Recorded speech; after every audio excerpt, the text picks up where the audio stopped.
Shri Krishna, Radhe Radhe, Shri Haridas. Welcome to all. Magh मास का पवित्र महीना शुरू हो चुका है। हमारे प्राचीन ग्रंथों व पुराणों के अनुसार जो व्यक्ति माघ स्नान करते हैं उन्हें इस लोक के सभी सुखों की प्राप्ति होती है तथा हमारे द्वारा जाने अनजाने किए गए पापों से भी हमें मुक्ति मिलती है। माघ स्नान में सूर्योदय से पहले उठकर ब्रह्म मुहूर्त में स्नान करते हैं, फिर तुलसी पूजन करते हैं। तुलसी माता के सामने बैठकर माघ मास की कथा व कहानियों का श्रवण करते हैं। तो आज हम माघ स्नान में सुनी जाने वाली कहानियों का श्रवण करेंगे।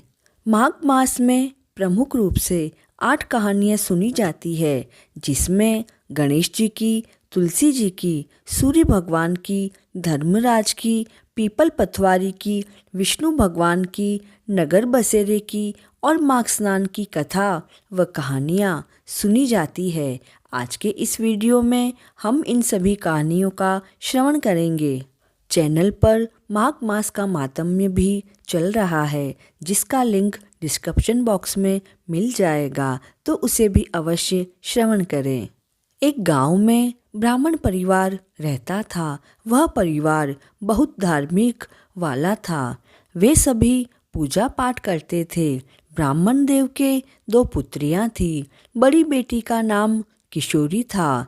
एक दिन किशोरी गांव के कुएं से पानी लेने गई। जब किशोरी कुएं पर पानी लेने गई तो उसने देखा कि वहाँ पर तो बहुत सारी औरतें इकट्ठा हो रखी है और आपस में कुछ बात कर रही है। तो किशोरी ने उनसे पूछा कि आप सभी यह क्या कर रहे हो और किस विषय में बात कर रहे हो। तब एक वृद्ध महिला ने कहा कि हम माघ स्नान के लिए यहाँ आए हैं, उसके बाद हमें पुजारी जी की पत्नी कहानी सुनाएगी, फिर हम तुलसी जी की पूजा करेंगे, उसके बाद सूर्यनारायण भगवान की पूजा करेंगे और फिर विष्णु भगवान का पूजन करेंगे। तब किशोरी ने जिज्ञासावश पूछा कि यह सब करने से भला क्या होता है। तब वह महिला ने बताया कि यह सभी करने से अन्न धन की प्राप्ति होती है, निरोगी काया मिलती है और सभी सुखों को भोगकर अंत में स्वर्गलोक की प्राप्ति होती है। तब उस औरत ने किशोरी को कहा कि तुम भी जल्दी से स्नान कर लो और हमारे साथ कहानी सुन लो। स्नान करके किशोरी आई और उनके साथ कथा सुनने के लिए बैठ गई। सबसे पहले पुजारी जी की पत्नी ने गणेश जी की कहानी सुनाई। एक बार विनायक जी महाराज चिमटी में चावल और चम्मच में दूध लेकर पूरे गांव में घूम रहे थे कि कोई माई मेरे खीर बना दो, कोई माई मेरे खीर बना दो।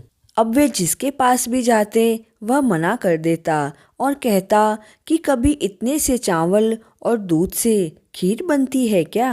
अंत में वे एक बुढ़िया माई के पास गए तो बुढ़िया माई ने बोला कि बेटा मैं तेरे खीर अवश्य बनाऊंगी।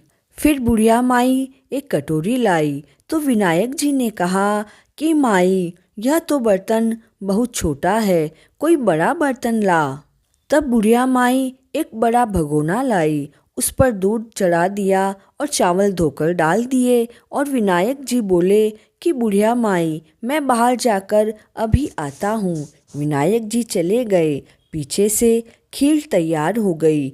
खीर के ऊपर मोटी मोटी मलाई भी आ गई और खीर देखने में भी बड़ी स्वादिष्ट और अच्छी लग रही थी। अब बुढ़िया माई का मन ललचा गया। उन्होंने इधर देखा और उधर देखा, फिर 5 देवों के 5 पनवाड़े अछूते निकालकर अपने लिए अलग लेकर किवाड़ के पीछे बैठकर खाने लगी। इतने ही देर में विनायक जी महाराज आ गए। बुढ़िया माई ने उन्हें देखकर कहा कि बेटा तेरे नाम का अछूता निकाल दिया, उसके बाद ही मैंने खाया है। तब विनायक जी ने कहा कि भर पेट खा और बांट दे। इतना कहकर विनायक जी महाराज चले गए। बुढ़िया माई के सभी चीज का आनंद हो गया। हे विनायक जी महाराज, जैसे उस बुढ़िया माई पे टूटे सभी पर टूटना। तुलसी जी की कहानी। एक बुढ़िया माई थी। वह रोजाना तुलसी जी सींचती और तुलसी जी का पूजन करती थी और पूजन करते समय कहती, हे तुलसा माता सत की दाता, मैं बिरला सींचू तेरा, तू कर निस्तारा मेरा। तुलसा माता अड़वा दे, लड़वा दे, चटक की चाल दे, पटक की मौत दे, चंदन की काठ दे, झालर की झनकार दे, पीताम्बर की धोती दे, वैकुंठा का वास दे, साईं जी को राज दे, दाल भात का जीमन दे, 11 को दिन दे और श्री कृष्ण भगवान को कांधो दे। अब इतनी बात को सुनकर तुलसा माता सूखने लग गई। तब भगवान श्री कृष्ण ने पूछा कि तुम्हारे पास तो इतनी औरतें आती है, आपका पूजन करती है, फिर भी आप ऐसे सूख कर काटा क्यों हो रही हो। तब तुलसा माता कहती है, महाराज यहाँ एक बुढ़िया माई आती है और रोजाना मुझे इतनी बात कहकर जाती है। मैं और तो उसे सभी कुछ दे दूंगी, लेकिन आपका कंधा कहाँ से लाऊंगी। तब प्रभु बोले कि तुम बुढ़िया माई को कह देना कि जब वह मरेगी तो मैं अपना कांधा उसे अवश्य दूंगा। थोड़े दिनों बाद बुढ़िया माई मर गई। सब उठाने लगे, पर वह तो इतनी भारी हो गई कि किसी से उठ ही नहीं रही थी। तब सब लोग कहने लगे कि बुढ़िया माई तो पाप घाट की माला फेरा करती थी, जो इतनी भारी हो गई है। तभी भगवान श्री कृष्ण एक 5 वर्ष के बालक का रूप धरकर आए और पूछने लगे कि यहाँ पर इतनी भीड़ क्यों है भला। तो लोगों ने बताया कि यहाँ पर एक बुढ़िया माई मर गई है, जो किसी से भी उठ नहीं रही है। जब प्रभु बोले कि मैं इसके कान में एक बात कहूँगा तो यह अवश्य उठ जाएगी, तब सब कहने लगे कि बालक तू भी तेरी इच्छा पूरी कर ले। तब प्रभु जाकर बुढ़िया माई के कान में कहने लगे, बुढ़िया माई तू बिरला सींचा मेरा, मैं करूँ निस्तारा तेरा। बुढ़िया माई अडवो ले, लड़वो ले, पीताम्बर की धोती ले, मीठा मीठा घास ले, वैकुंठा को वास ले, चटक की चाल ले, पटक की मौत ले, चंदन को काठ ले, झालर की झनकार ले, साईं जी को राज ले, दाल भात का जीमन ले और कृष्ण को कांधो ले। अब इतना सुनते ही बुढ़िया माई तो फूल जैसी हल्की हो गई। भगवान श्री कृष्ण उसे कंधे पर ले गए, उसकी मुक्ति हो गई। हे तुलसा माता, जैसे उस बुढ़िया माई की मुक्ति करी वैसी सभी की करना, हमारी भी करना, और उसको कंधा दिलवाया जैसा सभी को दिलवाना। सूरज भगवान की कहानी। सूरज भगवान दुनिया में निकलते समय एक हीरा राणा देजी को और एक अपनी माँ को देकर जाते और एक हीरा पूरी दुनिया को देते। दुनिया तो पूरी खुश थी, पर राणा देजी और उनकी माँ दोनों ही बहुत दुखी रहती। भगवान ने एक दिन पूछा कि आप दोनों दुखी क्यों हो। तब माता जी कहते हैं कि बेटे, एक हीरे के दाने को पीस कर खाती हैं तो क्या इससे हमारा पेट भरेगा। तो सूरज भगवान उन पर हंसे और कहने लगे कि इसे बाजार में बेचकर सामान लाओ, बनाओ, खाओ और खुश रहो। तब उन दोनों ने वैसा ही किया। ऐसा करने से उनके घर में खूब अन्न धन हो गया। तब माता जी ने पूछा कि इतने धन का अब हम क्या करें। तो भगवान ने कहा, माता जी नगरी जिमाओ। तब माँ ने पूरी नगरी को न्योता दिया, लेकिन सूरज भगवान को तो कहना ही भूल गई। पूरी नगरी जीमने आई और इधर सूरज भगवान कोढ़ी का रूप धरकर गांव के बाहर बैठ गए। तब आते जाते लोगों ने माता जी से कहा कि माता जी, गांव के बाहर एक कोढ़ी बैठा है। तो माँ ने कहा कि उसे भी बुला लाओ। तो वह बोला कि मुझे तो सूरज भगवान का रथ लेने आएगा तभी मैं आऊँगा। तब माता जी ने कहा कि कोढ़ी के क्या जची। तब भगवान का रथ भेजा और उसे बुलवाया, भोजन करने बिठाया। तो वह बोला कि मैं तो सूरज भगवान के आसन पर बैठकर उन्हीं की थाली में भोजन करूँगा। तो माताजी मन में सोचने लगी कि अच्छे कोढ़ी को बुलवाया है, सूरज भगवान देखेंगे तो बड़े नाराज होंगे। पर वो कहती है कि अब हमने इसे खाना खाने बुलाया है तो करना तो पड़ेगा ही, भगवान आएंगे तब तक साफ करके उसे रख देंगे। कोढ़ी ने भोजन किया और कहा कि अब मैं रात को विश्राम भी यहीं करूँगा। तो माताजी ने कहा सेवकों को कि इसे महल में कहीं जगह दे दो। तब वह बोला कि नहीं, मैं तो सूरज भगवान की सेज पर ही सोऊंगा।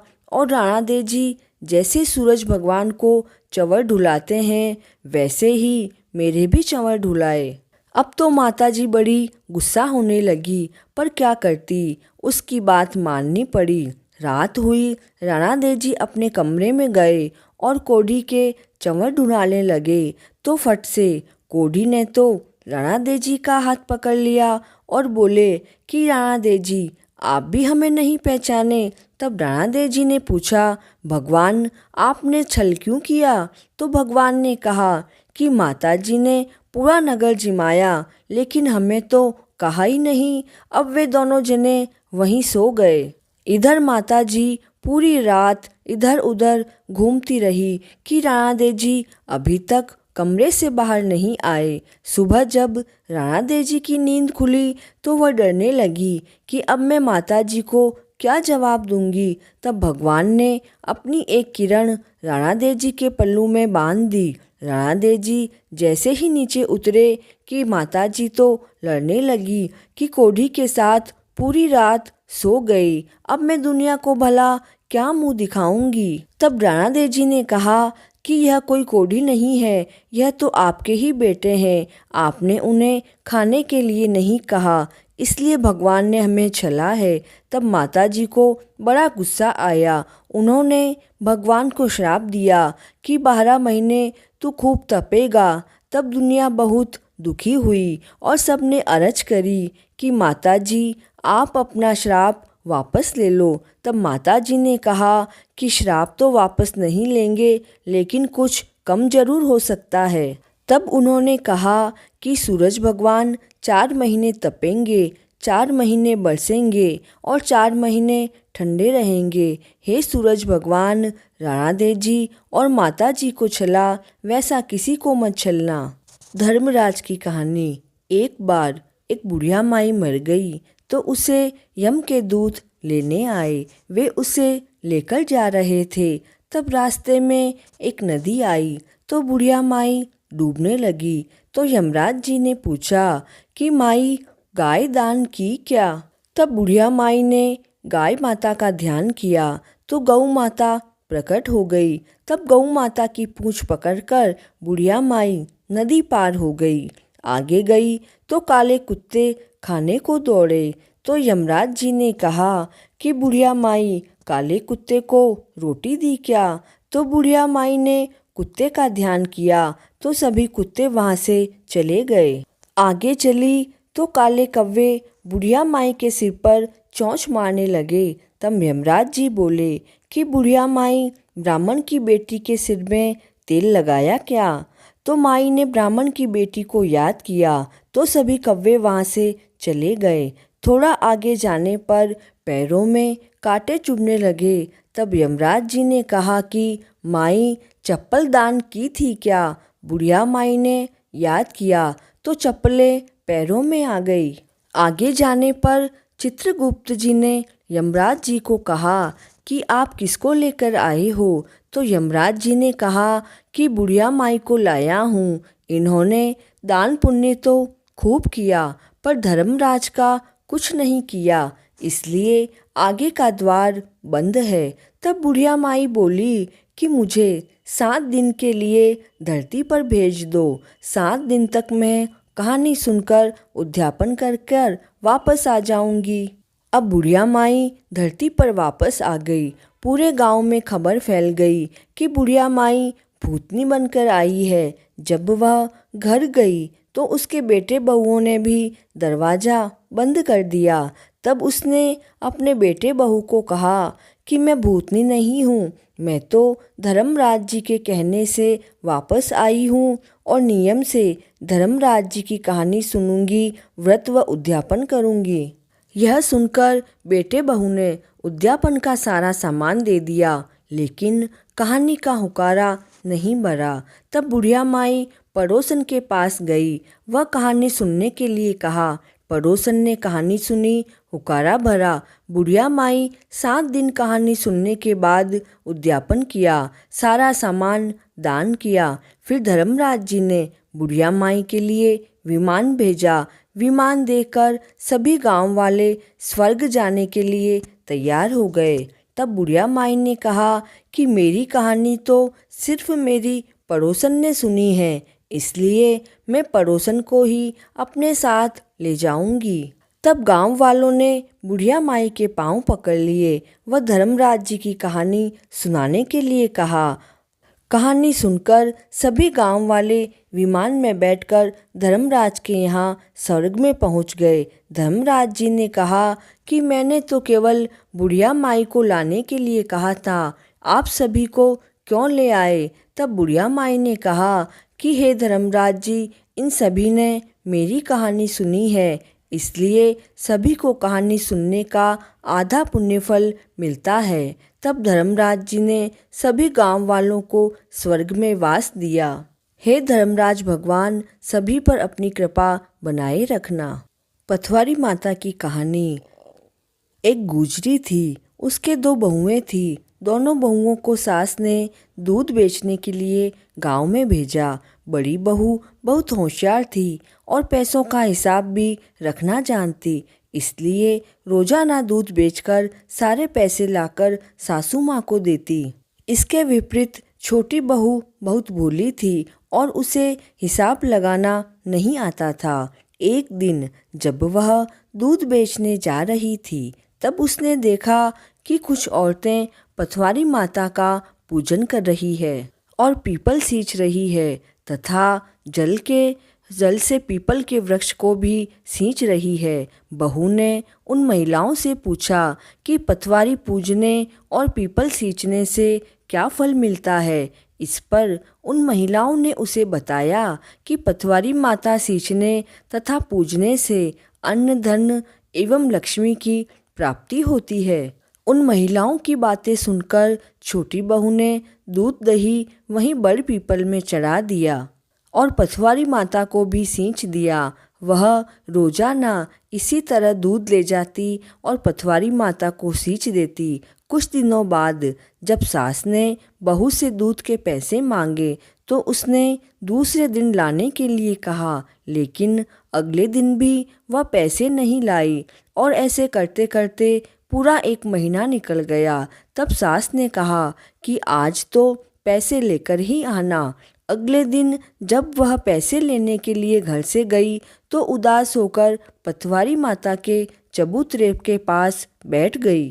तब पथवारी माता बुढ़िया का रूप धारण करके आई और बोली कि बेटी, यहाँ पर ऐसे उदास क्यों बैठी हो? तब बहू बोली कि मेरी सास मुझे रोज दूध बेचने भेजती थी, लेकिन मुझे तो दूध बेचना आता नहीं, इसलिए मैं तो पथवारी माता के दूध से दूध को सींच देती। आज सास ने पैसे लेकर आने के लिए कहा है, अब आप ही बताओ कि मैं पैसे कहाँ से लाऊं?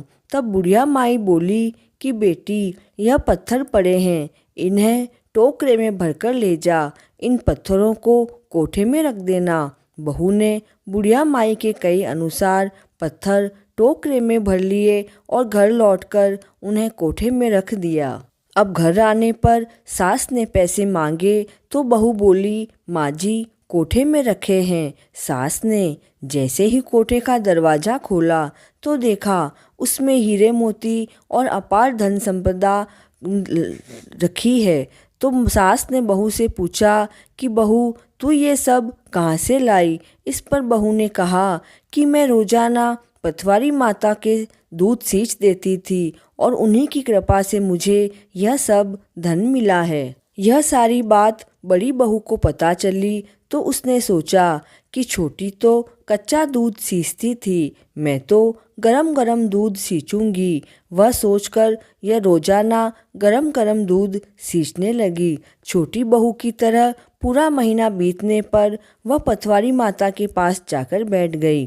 पथवारी माता बुढ़िया माई के रूप में आई और बोली कि बेटा क्या चाहिए। तो बड़ी बहू बोली, मैं रोजाना पथवारी माता के गरम गरम दूध सींचती हूँ, अब सास पैसे मांग रही है तो आप बताओ कि मैं पैसे कहाँ से लाऊं।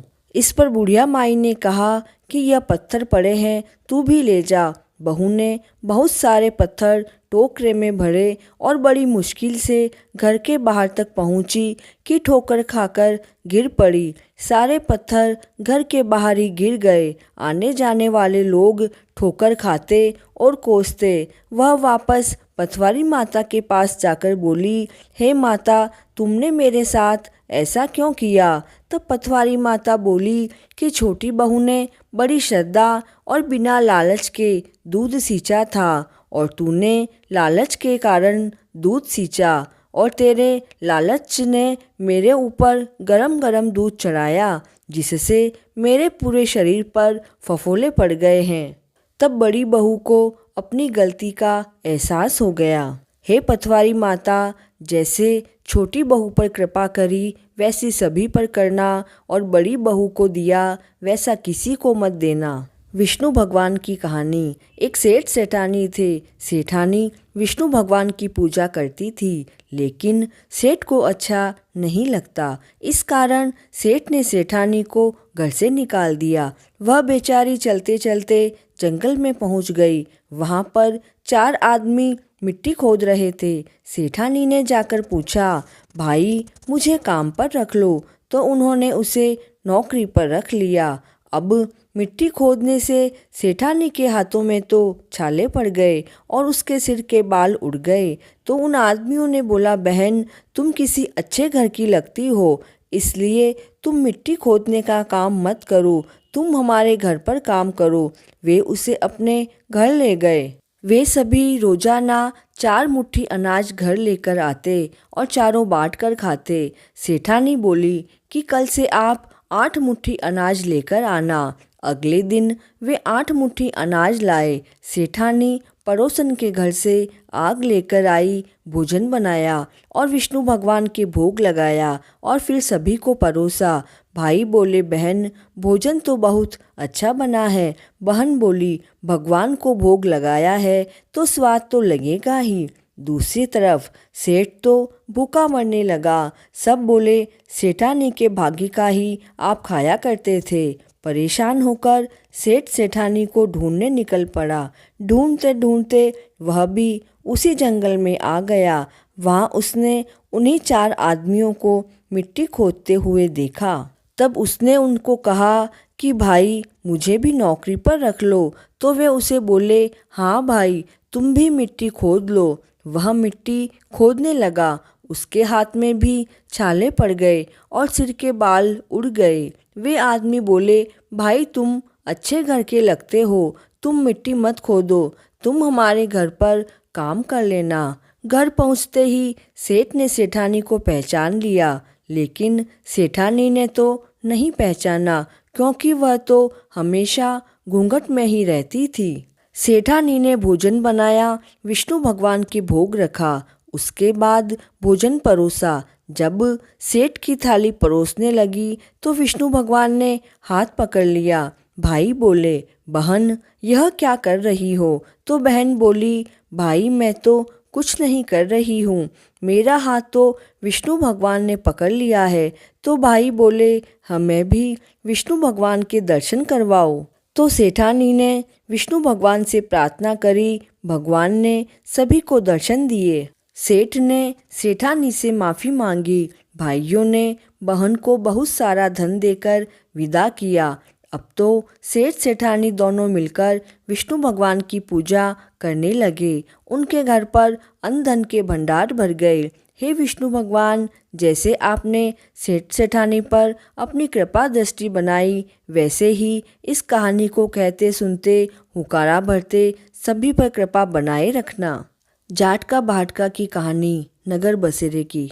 एक जाटका था और एक भाटका था। दोनों दोस्त थे। जाटका तो चला अपने ससुराल और भाटका चला अपनी बहन के घर। रास्ते में कुएं की पाल पर दोनों जने बैठ गए। जाटका बोला, आओ दोस्त, हम दोनों नगर बसेरा करते हैं। भाटका बोला कि मैं तो मेरी बहन को लेने जा रहा हूँ, उसे लेकर आ जाऊँगा। तू तेरे ससुराल जा रहा है, वहाँ पर खूब लाभ चाव होंगे तुम्हारे, तो तुम्हें देर लगेगी, इसलिए तुम ही नगर बसेरा कर लो। जाटका कुएं की पाल पर बैठकर जल का लोटा और चावल के दाने लेकर नगर बसेरा करने लगा और बोला, नगर बसेरा करने से नर धोवे पाँव, ताता मांडा तापसी, देसी मारी माय, माय ने देसी माव सी, देसी द्वारका का नाथ।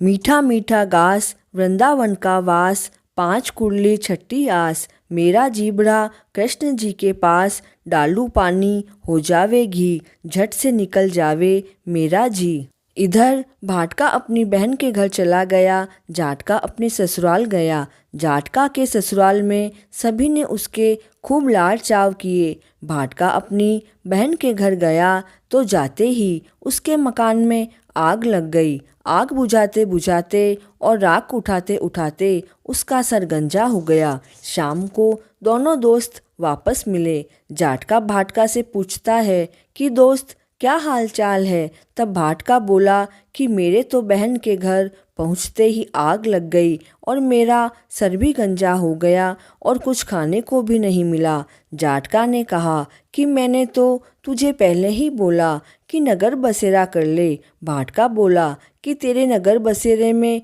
इतने गुण हैं तो अब कर ले। दोनों दोस्त हाथ में जल का लोटा और चावल के दाने लेकर नगर बसेरा करते हैं।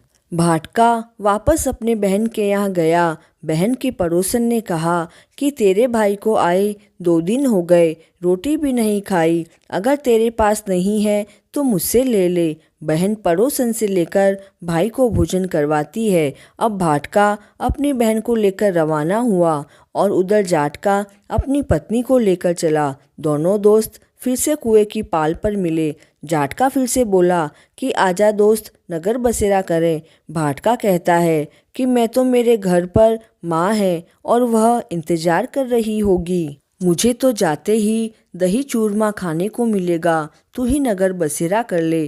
तेरे घर तो मासी है, तुझे रोटी देगी या नहीं? जाटका नगर बसेरा करके घर गया। जाते ही मासी ने खूब लाड़ चाव किए और भोजन करवाया।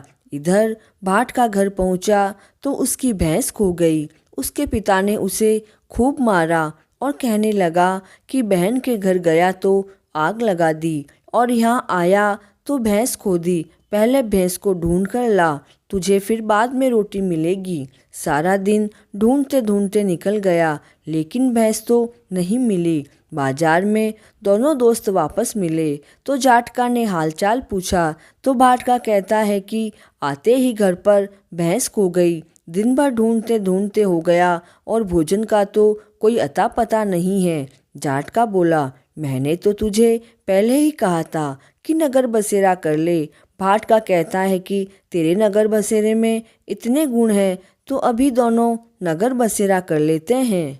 नगर बसेरा करने से नर धोवे पाँव, ताता मांडा तापसी, देसी मारी माय, माय न देसी माव सी, देसी द्वारका का नाथ। मीठा मीठा ग्रास, वृंदावन का वास, 5 कुरली छठी आस, मेरा जीबड़ा कृष्ण जी के पास, डालू पानी हो जावे घी, झट से निकल जावे मेरा जी। अब भाटका आगे गया तो भैंस रास्ते में मिल गई। भैंस लेकर घर आया। माँ कहने लगी कि मेरे बेटे को आते ही निकाल दिया, सारा दिन हो गया भूखे रहते। माँ ने बेटे को अच्छी तरह से भोजन करवाया। उन लोगों ने पूरे नगर में हेला फिरा दिया कि सभी लोग आते जाते नगर बसेरा करें। कहानी अधूरी हो तो पूरी करना और पूरी हो तो मान लेना। मार्क्सदान की कहानी। प्राचीन काल की बात है। नर्मदा नदी के तट पर धनंजय नाम के एक ब्राह्मण देव रहते थे। वे सभी वेद पुराणों के ज्ञाता थे। उन्हें कई देश की भाषाओं का ज्ञान था, पर फिर भी उन्होंने कभी अपने ज्ञान का उपयोग धार्मिक कार्यों के लिए नहीं किया, बल्कि धर्म कमाने में ही गंवा दिया। अब समय के साथ वे वृद्ध हो गए। तब उन्हें याद आया कि मैंने धन तो बहुत कमाया है, लेकिन परलोक को सुधारने के लिए कुछ नहीं किया है। यह सोचकर वह पश्चाताप करने लगे। उसी रात को उनके घर पर चोरी हो गई। चोरों ने सारा धन चुरा लिया, लेकिन धनंजय को इसका कोई दुख नहीं हुआ, क्योंकि वह तो परमात्मा को प्राप्त करने के लिए उपाय सोच रहे थे। उपाय सोचते सोचते धनंजय को याद आया माघ स्नान का महत्व। माघ स्नान के महत्व को याद करके धनंजय ने माघ स्नान का संकल्प ले लिया। अपने संकल्प को पूरा करने के लिए वह घर से निकल गया। 9 दिन तक नर्मदा नदी के तट पर माघ मास का स्नान किया। वह 10वें दिन अपने शरीर को त्याग दिया। धनंजय ने अपने जीवन में कोई अच्छा कार्य नहीं किया, लेकिन माघ स्नान करके उनका मन निर्मल हो चुका था। जब उन्होंने अपने प्राण त्यागे तो उन्हें लेने के लिए दिव्य विमान आया और वे ब्राह्मण देव स्वर्गलोक को चले गए। इस तरह हमारी माघ स्नान की कहानियाँ पूर्ण होती है। अगर आप माघ स्नान कर रहे हैं तो ये माघ स्नान की कहानियाँ व मातम्य सुनकर अपने व्रत का पूर्ण फल प्राप्त करें। जय श्री कृष्णा।